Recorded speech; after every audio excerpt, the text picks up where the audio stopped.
Olá, senhores, todos bem? Sejam bem-vindos. Eu gostaria de conversar com você a respeito de uma característica bem legal do inquérito policial, que é o caráter inquisitivo do inquérito policial. O que significa o caráter inquisitivo? Senhores, sabe-se que o inquérito policial ele é informativo, é uma peça informativa. Então o inquérito policial, mesmo porque não integra o processo penal, não se sujeita à observância dos princípios do contraditório e da ampla defesa. Orientação pacífica do Supremo Tribunal Federal. Beleza? A despeito disso, senhores, devem ser observados os direitos e garantias individuais do investigado, assim como de todos aqueles que do inquérito participarem, não só do investigado.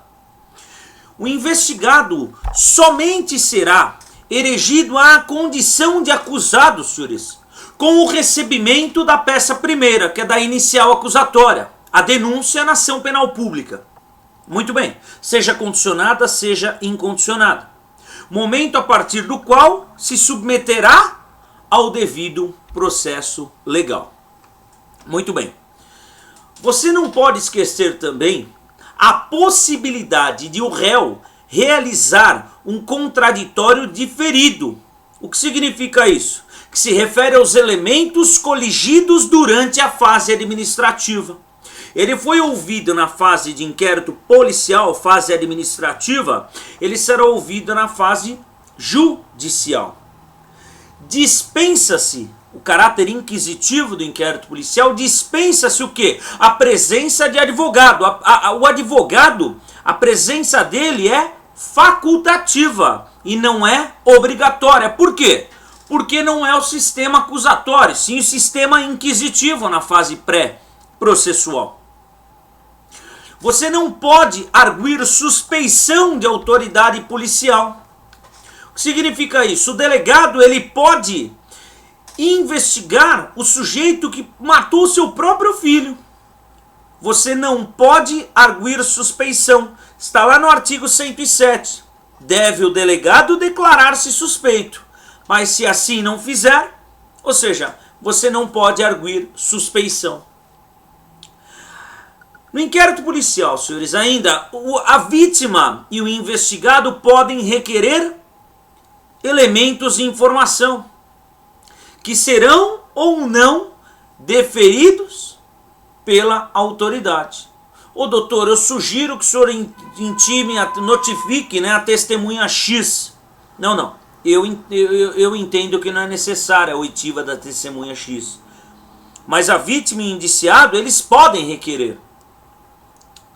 Então o inquérito policial, ele não tem ampla defesa, ele não tem contraditório.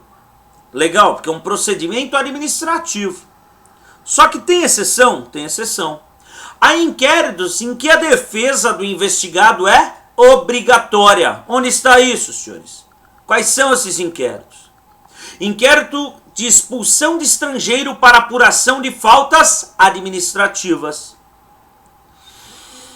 A defesa do investigado, o inquérito que apura expulsão de estrangeiro para apuração de faltas administrativas, tem contraditório. Então, senhores, o interrogatório extrajudicial não se aplica às disposições atinentes aos princípios do contraditório e ampla defesa. Então, o Código de Processo Penal ele é interessante, Oitiva do indiciado. Oitiva do indiciado. Olha que interessante, às vezes o sujeito não é nem indiciado. É oitiva de quem? Do averiguado. Às vezes ele não é nem indiciado, percebe até aqui? Indiciamento é tornar a pessoa suspeita oficial do crime. Muito bem. Então, esse é o caráter inquisitivo do inquérito policial. Vigora o sistema acusatório, ou seja, no processo, o actum trio personae, um ato de 3 pessoas, autor, juiz e réu, a balança da justiça. Só que inquérito policial, sem chance, pessoal. Inquisitivo, ou seja, é goela abaixo o que o delegado falar está falado. Evidente que uma característica importante do inquérito policial, não é? Qual é? Para que serve o inquérito policial? Na verdade, pessoal, além de informar os elementos, né? Na verdade, colher elementos para subsidiar a propositura da ação penal, futura ação penal, que ele é um instrumento do instrumento processo, é um instrumento ao quadrado, segundo Calamandrei. O inquérito policial, segundo o professor Auri Lopes Júnior, tem uma finalidade simbólica, que é o quê? Evitar acusações infundadas e temerárias. Essa é a ideia. Beleza? Então o inquérito policial, ele é uma peça administrativa de caráter inquisitivo. É um procedimento administrativo, o caráter dele qual é? Colher elementos para subsidiar a propositura da futura ação penal. Maravilha? Grande abraço, sucesso, tchau.